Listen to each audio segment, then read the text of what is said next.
Hi hello ನಮಸ್ಕಾರ ಸ್ನೇಹಿತರೆ. ಕೊನೆಗೂ ಝಾನ್ಸಿ ಕೈಗೆ ಸಿಕ್ಕಿದ್ರು ಆಕೆಯ ತಾಯಿ ಸಾವಿರ ಸುಮಿತ್ರ ಅವರು. ಹಾಗಿದ್ರೆ ಏನಾಯಿತು, ಏನು ಕಥೆ?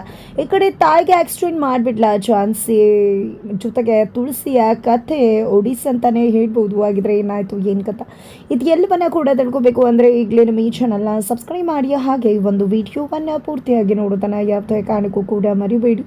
ಇಲ್ಲಿ ಝಾನ್ಸಿ ನಿಜಕ್ಕೂ ಕೂಡ ಎಮೋಷ್ನಲ್ ಆಗಬೇಕಾಗಿರೋ ಸಮಯ ಬಂದಿದೆ. ಬಿಕಾಸ್ ಝಾನ್ಸಿ ಮನೆಯಲ್ಲಿ ಆಕೆಯ ತಾಯಿ ಸುಮಿತ್ರ ಅವರು ಇದ್ದಾರೆ. ಬಟ್ ಝಾನ್ಸಿಗೆ ಅದು ಗೊತ್ತೂ ಇಲ್ಲ.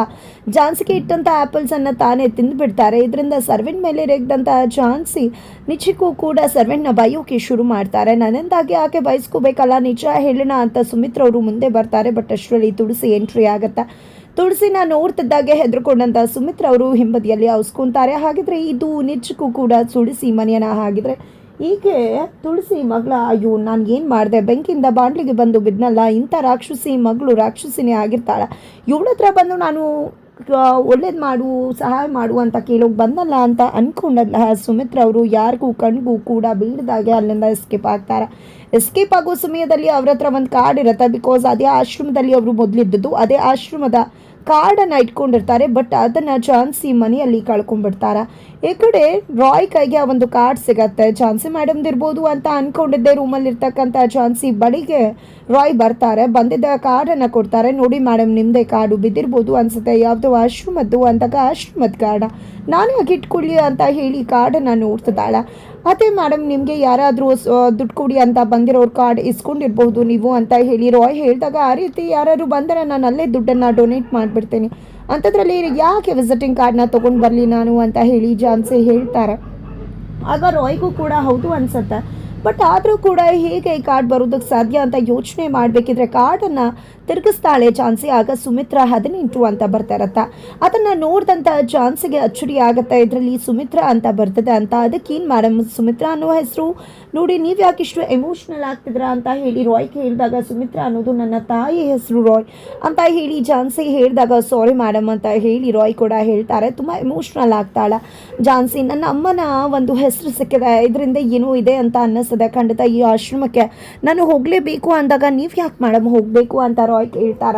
ಇಲ್ಲ, ನನ್ನಮ್ಮ ನನಗೆ ಇದ್ರ ಮುಖಾಂತರ ಎಚ್ಚರಿಕೆ ಕೊಡ್ತಿದ್ದಾಳೆ ಅನಿಸುತ್ತೆ, ಆ ಆಶ್ರಮಕ್ಕೆ ನಾನು ಹೋಗಿ ಸಹಾಯ ಮಾಡಬೇಕು ಅಂತ. ನನ್ನ ನಮಗೆ ಆಶ್ರಮ ಕಟ್ಟಿಸ್ಬೇಕು ಅನ್ನೋದೇ ಆಸೆ ಆಗಿತ್ತು. ಆದರೆ ನಾನು ಆಶ್ರಮ ಕಟ್ಸೋದ್ರ ಬಗ್ಗೆ ಕಾನ್ಸಂಟ್ರೇಟೇ ಮಾಡಿಲ್ಲ. ಇತ್ತೀಚೆಗೆ ಮಾಡಬೇಕು ಅಂದ್ಕೊಂಡಿದ್ದೀನಿ.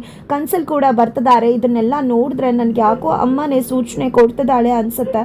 ನಾನು ಈ ಆಶ್ರಮಕ್ಕೆ ಹೋಗಬೇಕು, ಎಲ್ಲನೂ ಕೂಡ ರೆಡಿ ಮಾಡಿಬಿಡು, ಅರೇಂಜ್ ಮಾಡು ಅಂತ ಹೇಳಿ ಝಾನ್ಸಿ ಹೇಳ್ತಾರೆ. ತದನಂತರ ಆಯ್ತ ಕಡೆ ಹೊರಗಡೆ ಸುಮಿತ್ರ ಅವರು ತಪ್ಪಿಸ್ಕೊಂಡು ಬಂದಿದ್ದಾರೆ. ಆ ಕಡೆ ತುಳಸಿ ಅವರು ಏನು ಮಾಡೋದು ಅಂತ ಯೋಚನೆ ಮಾಡ್ತಿದ್ದಾರೆ. ತನ್ನವ್ರಿಗೆಲ್ಲ ಕಾಲ್ ಮಾಡ್ತಿದ್ದಾರೆ. ಬಟ್ ಎಲ್ಲೂ ಕೂಡ ಸುಮಿತ್ರ ಕಾಣಿಸ್ತಿಲ್ಲ. ಹೇಗಾದರೂ ಮಾಡಿ ಹುಡುಕ್ಲೇಬೇಕು ಅಂತ ಸಿದ್ಧವಾಗಿಬಿಟ್ಟಿದ್ದಾರೆ ತುಳಸಿ ಅವರು. ನಂತರ ಅವರ ಮಗ ಪ್ರಣವ್ ಬರ್ತಾನೆ. ಏನು ಮಾಮ್, ಎಲ್ಲ ಕೂಡ ಉಲ್ಟಾ ಹೊಡಿತಲ್ಲ, ನೀನು ಆ ಸುಮಿತ್ರ ಅವ್ರನ್ನ ಜೊತೆಲಿ ಇಟ್ಕೊಂಡು ನಿನ್ನ ತಾತನ ಹೆದರಿಸ್ತಿದ್ದೆ ಝಾನ್ಸಿನ ನನ್ನ ಮದುವೆ ಮಾಡಿಸೋಕೆ. ಬಟ್ ಈಗಲೂ ಕೂಡ ಟ್ರಂಪ್ ಕಾರ್ಡ್ ನಿನಗೆ ಸಿಗ್ತಿಲ್ವಲ್ಲ ಅಂತ ಹೇಳಿದಾಗ, ಆ ರೀತಿ ಏನೂ ಆಗೋದಿಲ್ಲ. ನಿಜಕ್ಕೂ ಕೂಡ ಅವಳು ಎಲ್ಲೂ ಹೋಗೋಕ್ಕಾಗಲ್ಲ. ಯಾಕಂದರೆ ಅವಳಿಗೆ 24 ವರ್ಷಗಳ ಹಿಂದೆ ನೋಡಿದ ಬೆಂಗಳೂರೇ ಬೇರೆ, ಇವತ್ತಿನ ಬೆಂಗಳೂರೇ ಬೇರೆ. ತುಂಬಾ ಪ್ಯಾನಿಕ್ ಆಗ್ತಾಳೆ. ಖಂಡಿತ ಅವಳು ಎಲ್ಲೂ ಆಚೆ ಈಚೆ ಹೋಗೋಕ್ಕಂತೂ ಸಾಧ್ಯನೇ ಇಲ್ಲ. ಅವಳು ನನ್ನ ಕೈಗೆ ಸಿಗಲೇಬೇಕು. ಅದಕ್ಕೂ ಮೀರಿ ಅಪ್ಪನ ಮನೆಗೆ ಹೋಗ್ತೀನಿ ಅಂದ್ಕೊಂಡ್ರೆ, ಅವಳು ಗೊತ್ತಿರೋದು ಹಳೆ ಮನೆ, ಇದು ಹೊಸದಾಗಿ ಕಟ್ಟಿರೋ ಮನೆ. ಅವಳಿಗಂತೂ ಈ ಮನೆ ಗೊತ್ತಿಲ್ಲ. ಆ ಮನೆ ನೋಡಿದ್ರೆ ಅದು ನನಗೆ ಕೊಟ್ಟಿದ್ದಾರೆ ಅಪ್ಪ. ಹಾಗಾಗಿ ನನ್ನ ಕಡೆಯವ್ರನ್ನ ಆಲ್ರೆಡಿ ಅಲ್ಲಿ ಇರಿಸಿದ್ದೀನಿ. ಯಾವುದೇ ಕಾರಣಕ್ಕೂ ಆಕೆ ತಪ್ಪಿಸ್ಕೊಂಡು ಹೋಗೋದಕ್ಕೆ ಸಾಧ್ಯ ಇಲ್ಲ ಅಂತ ತುಳಸಿ ಅವರು ಹೇಳ್ತಾರೆ. ಜೊತೆಗೆ ಇಲ್ಲಿ ನಮ್ಮ ಅಪ್ಪನ ಹೆದರಿಸೋಕೆ ನಾನು ಮಾಡ್ಕೊಂಡಿರ್ತಕ್ಕಂಥ ಒಂದಷ್ಟು ವಿಡಿಯೋಸ್ ಇದೆ, ಅದನ್ನೇ ಇಟ್ಕೊಂಡು ನಾನು ನಮ್ಮ ಅಪ್ಪನ ಈ ಮದುವೆಗೆ ಒಪ್ಪಿಸ್ತೀನಿ ಅಂತ ಹೇಳಿದ್ದೆ. ಇಲ್ಲಿ ಅಪ್ಪ ಸಂಪತ್ ಕುಮಾರ್ ಇವರ ಬಳಿಗೆ ಹೋಗ್ತಾರೆ ತುಳಸಿ ಅವರು. ಹೋಗಿದೆ, ಏನಪ್ಪ ಯೋಚನೆ ಮಾಡ್ದೆ, ಯಾಕೆ ನಿನ್ನ ಸೊಸೆ ಬಿಡಿಸ್ಕೋಬೇಕು ಅಂತ ನಿನಗೆ ಅನ್ನಿಸ್ತಾ ಇಲ್ವಾ? ನಿನ್ನ ಸೊಸೆ ಆರಾಮಾಗಿ ಇರಬಾರ್ದ? ನಿನ್ನ ಸೊಸೆ ಕತೆ ಮುಗಿಬೇಕು ಅಂತ ಯೋಚನೆ ಮಾಡ್ತಿದ್ಯಾ ಅಂತ ತುಳಸಿ ಅವರು ಕೇಳಿದಾಗ, ಅದಕ್ಕೆ ಅಲ್ವಾ ಇಷ್ಟು ಕಷ್ಟಪಡ್ತಿರೋದು, ನನ್ನ ಸೊಸೆ ಏನೂ ಆಗಬಾರ್ದು ಅಂತ ಹೇಳಿ ಅಂತ ಸಂಪತ್ ಕುಮಾರ್ ಇವರು ಹೇಳಿದಾಗ, ಹಾಗಿದ್ರೆ ಮದುವೆಗೆ ಮೊದಲು ಝಾನ್ಸಿಯನ್ನು ಒಪ್ಪಿಸು, ಝಾನ್ಸಿ ಮದುವೆ ಆದರೆ ಅಷ್ಟೇ ಅಲ್ವಾ ನಿನ್ನ ಸೊಸೆ ನಿನ್ನ ಕೈಗೆ ಸೇರೋದು ಅಂತ ಹೇಳಿ ಮಾತನಾಡ್ತಿದ್ದಾರೆ ತುಳಸಿ ಅವರು. ನಿನಗೆ ಮನುಷ್ಯತ್ವ ಇಲ್ವಾ, ಹಾಗೆ ಹೀಗೆ ಅಂತ ಹೇಳಿ ಸಂಪತ್ ಕುಮಾರ್ ಅವರು ಬುದ್ಧಿ ಹೇಳೋಕ್ಕೆ ಟ್ರೈ ಮಾಡ್ತಾರೆ. ಬಟ್ ತುಳಸಿ ಅವರು ಯಾವುದೇ ರೀತಿಯ ಬುದ್ಧಿ ಮಾತನ್ನ ಕೂಡ ಕೇಳೋಕ್ಕೆ ರೆಡಿ ಇಲ್ಲ. ಅಷ್ಟರಲ್ಲಿ ಇಲ್ಲಿ ಸುಮಿತ್ರ ಅವರನ್ನ ಆಸೆ ಆಶ್ರಮ ಕಟ್ಟುವುದಾಗಿರೋದ್ರಿಂದ ಆಶ್ರಮಕ್ಕೆ ಹೋಗಬೇಕು ಅಂತ ಅಂದ್ಕೊಂಡಂಥ ಝಾನ್ಸಿ ಸುಮಿತ್ರಾ ಅವರು ಇದ್ದಂಥ ಆಶ್ರಮಕ್ಕೆ ಹೋಗೋದಕ್ಕೆ ತಯಾರಾಗಿ ಕೆಳಗಡೆ ಬರ್ತಾರೆ. ಆಗ ತುಳಸಿ ಅವರು ಮಾತಾಡ್ತಿರುವುದನ್ನು ನೋಡಿದೆ. ಏನು ಸೀರಿಯಸ್ ಆಗಿ ಮಾತಾಡ್ತಿದ್ರಾ ನೀವು ಅಂತ ಪ್ರಶ್ನೆ ಮಾಡ್ತಾಳೆ.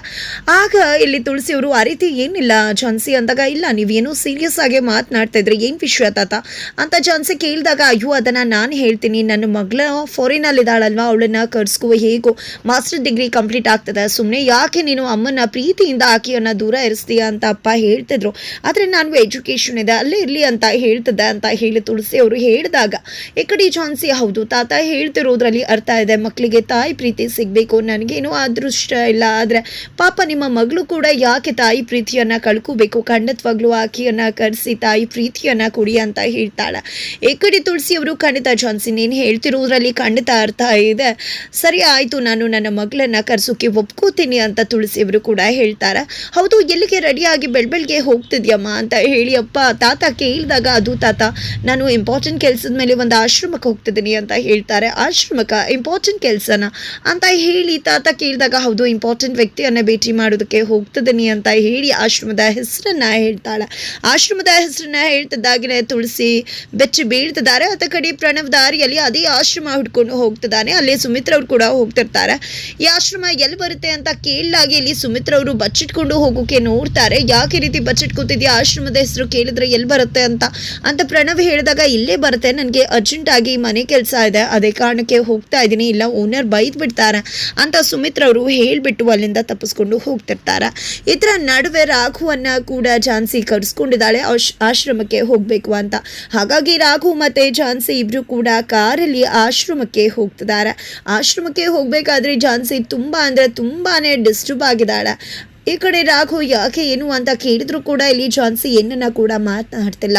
ಇದರ ನಡುವೆ ಏನು ಮಾಡುದು ಅಂತ ತೋಚದೇ ಇರೋ ಸುಮಿತ್ರಾ ಅವರು, ಮೊದಲು ಆಶ್ರಮಕ್ಕೆ ಹೋಗೋಣ, ತದನಂತರ ಅಲ್ಲಿಂದ ಮಾವನ್ನ ಭೇಟಿ ಆದ್ರೆ ಆಯ್ತು ಅಂತ ಅನ್ಕೊಂಡಂತ ಅವರು ಆಶ್ರಮಕ್ಕೆ ಹೋಗೋದಕ್ಕೆ ಮುಂದಾಗ್ತಿದ್ದಾರೆ. ಈ ಕಡೆ ಮುಖ ಮುಚ್ಕೊಂಡು ದಾರಿಯಲ್ಲಿ ಬರಬೇಕಿದ್ರೆ ರಾಘು ಕಾರಿಗೆ ಡಿಕ್ಕಿ ಹೊಡೆದು ಬಿಡ್ತಾರೆ. ಡಿಕ್ಕಿ ಹೊಡಿತಿದ್ದಾಗೇನೆ ಆ ಕಡೆ ಸುಮಿತ್ರಾ ಅವರು ಹಾರಿ ಬೀಳ್ತಾರೆ. ತಕ್ಷಣ ರಾಘು ಮತ್ತೆ ಝಾನ್ಸಿ ಇಬ್ರು ಕೂಡ ಕಾರಿಂದ ಕೆಳಗಡೆ ಇಳಿದು ಸುಮಿತ್ರಾ ಅವ್ರ ಹತ್ರಕ್ಕೆ ಬರ್ತಾರೆ. ಈ ಕಡೆ, ಅಮ್ಮ ನಿಮ್ಗೇನು ಆಗಿಲ್ವಾ ಅಂತ ಹೇಳಿ ಝಾನ್ಸಿ ಪ್ರಶ್ನೆ ಮಾಡ್ತಿದ್ರೆ, ಆ ಕಡೆ ಸುಮಿತ್ರಾ ಅವರು ಹಾಗೆ ಪ್ರಜ್ಞೆ ತಪ್ಪಿದ್ದಾರೆ. ಹಾಗಿದ್ರೆ ಕೊನೆಗೂ ಕೂಡ ಇಲ್ಲಿ ಸುಮಿತ್ರಾ ಅವ್ರನ್ನ ನೋಡೇ ಬಿಟ್ಲ ಝಾನ್ಸಿ. ಅಮ್ಮನ ನೋಡಿರ್ತಕ್ಕಂತಹ ಝಾನ್ಸಿ ಕೊನೆಗೂ ಅಮ್ಮನನ್ನ ನೋಡಿ ಅಚ್ಚರಿಗೊಳ್ತಿದ್ದಾಳೆ. ಹಾಗಿದ್ರೆ ಕೊನೆಗೂ ಝಾನ್ಸಿ ರಾಘು ಕೈಗೆ ಸಿಕ್ಕೇ ಬಿಟ್ರ ಸುಮಿತ್ರಾ ಅವರು. ಹಾಗಿದ್ರೆ ಸಿಕ್ಕಂತ ತಾಯಿಯನ್ನ ಮನೆಗೆ ಕರ್ಕೊಂಡು ಬರ್ತಾಳೆ ಝಾನ್ಸಿ, ಅಥವಾ ಇಲ್ಲಿ ತಾನು ನಿನ್ನ ತಾಯಿ ಅಲ್ಲ ಅಂತ ಹೇಳ್ಬಿಡ್ತಾರ ಸುಮಿತ್ರಾ ಅವರು? ಬಿಕಾಸ್ ತುಳಸಿ ಮಗಳು ಅಂತ ಅನ್ಕೊಂಡಿದ್ದಾರೆ ಸುಮಿತ್ರಾ ಅವರು ಝಾನ್ಸಿನ. ಹಾಗಾಗಿ ಸುಮಿತ್ರಾ ಅವರು ಝಾನ್ಸಿನ ತನ್ನ ಮಗಳಲ್ಲ ಅಂತ ಅಲ್ಲಗೆಳೆದದ್ದ ಇಲ್ಲಿ ಝಾನ್ಸಿ ಜೊತೆ ಹೋಗೋದಕ್ಕೆ ಒಪ್ಕೊಳ್ಳೋದಿಲ್ವಾ? ಅಥವಾ ಸಂಪತ್ ಕುಮಾರ್ ಅವರು ಎಂಟ್ರಿ ಕೊಡೋದ್ರ ಮುಖಾಂತರ ಸುಮಿತ್ರಾ ಅವ್ರಿಗೆ ಝಾನ್ಸಿನೇ ತನ್ನ ಮಗಳು ಅನ್ನೋದು ಗೊತ್ತಾಗತ್ತಾ? ತುಳಸಿಯ ಕರ್ಮಕಾಂಡ ಬಯಲಾಗತ್ತಾ? ಏನಾಗುತ್ತೆ ಮುಂದಿನ ವಿಡಿಯೋ